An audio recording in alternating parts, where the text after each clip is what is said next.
Resilience in Nature, A Journey Through Emotions, War, and Science. During the aftermath of World War II, many men, including my grandfather Riccardo Bertelli, returned to their communities to rebuild their lives. They often found themselves working in natural settings, forests, vineyards, or fields, alongside others who had shared their wartime experiences. This environment of hard work and shared purpose became a crucial part of their healing process.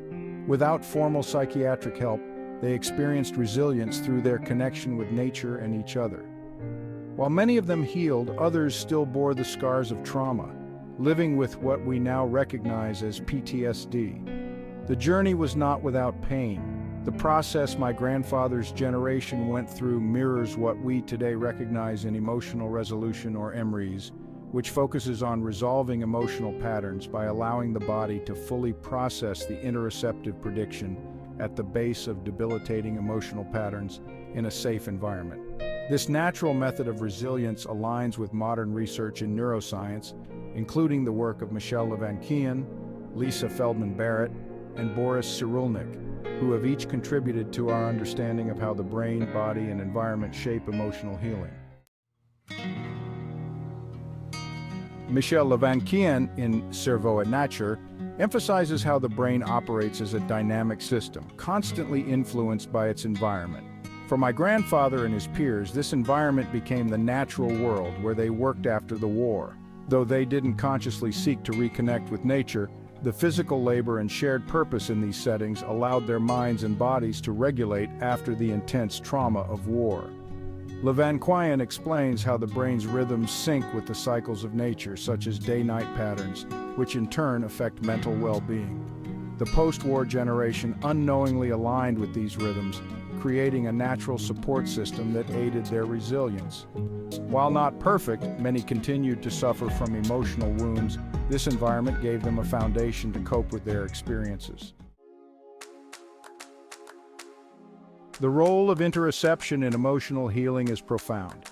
Lisa Feldman Barrett's research on emotions as interoceptive experiences helps us understand the deeper mechanisms at play. In How Emotions Are Made, she argues that emotions are constructed based on our brain's predictions about bodily sensations. For the men returning from war, the physical labor they engaged in, coupled with the familiar rhythm of communal life, created an environment where these emotional predictions could be rectified. The emotional difficulties that lingered from their wartime trauma would have played out through their bodies, allowing them, at least to some extent, to experience and resolve the emotional discomfort. This concept is fundamental to the principles of EmRes, which focuses on allowing outdated interoceptive predictions to complete their cycle, leading to emotional resolution. However, as with my grandfather's generation, this healing was not always complete. Many still suffered from unresolved trauma, later recognized as PTSD. While some of these men found resilience through nature and community, their healing was far from perfect. Boris Cyrulnik, in his work on resilience, acknowledges the complexities of recovery from trauma. In The Whispering of Ghosts, Murmures des Fantômes, he discusses how trauma can linger even when individuals find ways to rebuild their lives. Cyrulnik, himself a child survivor of the Holocaust, highlights the paradox of resilience. It is a process, not a final state. Many veterans, like my grandfather's peers, may have appeared resilient outwardly, returning to work, supporting families, but they also carried deep psychological wounds that would manifest later in life. Cyrulnik's work reminds us that resilience is not a cure-all.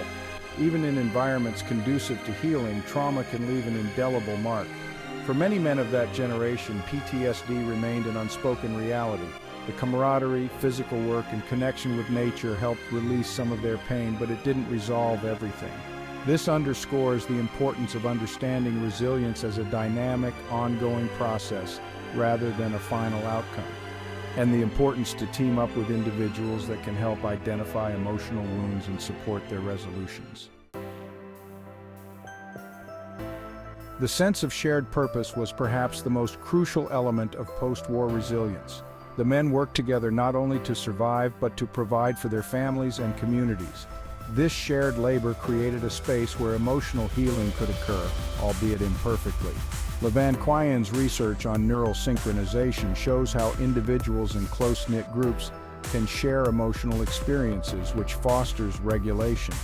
For these veterans, being part of a group that had survived similar hardships created an implicit support network that helped them process their emotions. Cyrulnik emphasizes the importance of social bonds in his work on resilience, noting that survivors who are able to reconnect with others in meaningful ways are more likely to heal from trauma. The post-war generation may not have had formal psychological support, but they had each other, and this connection was critical to their resilience. Yet we must recognize that even this community support couldn't completely heal the deep wounds of trauma for everyone. The experiences of my grandfather's generation bear a striking resemblance to the principles of EmRes. By allowing emotional discomfort to be felt and processed fully, without avoidance, they were engaging in a natural form of emotional resolution. EmRes builds on this innate process by creating a safe environment where individuals can allow their bodies to process emotions fully, updating outdated emotional predictions. Modern neuroscience, particularly in the field of interoception, supports this approach. Studies show that when individuals are allowed to fully experience their bodily sensations without control, emotional healing occurs more naturally. What these veterans did instinctively after the war, working in nature, supporting each other through each other's presence, parallels the methodical approach of EmRes today. While their healing was not perfect, and many carried the scars of war, their resilience offers a powerful model for understanding how the body and environment can work together to support emotional healing. My grandfather's generation found resilience in the shared experience of hard work, community, and nature.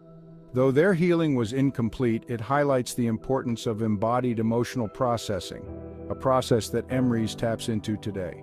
By allowing outdated emotional predictions to play out fully in a safe environment, individuals today can achieve emotional resolution just as those veterans did, though with the benefit of modern neuroscience guiding the way.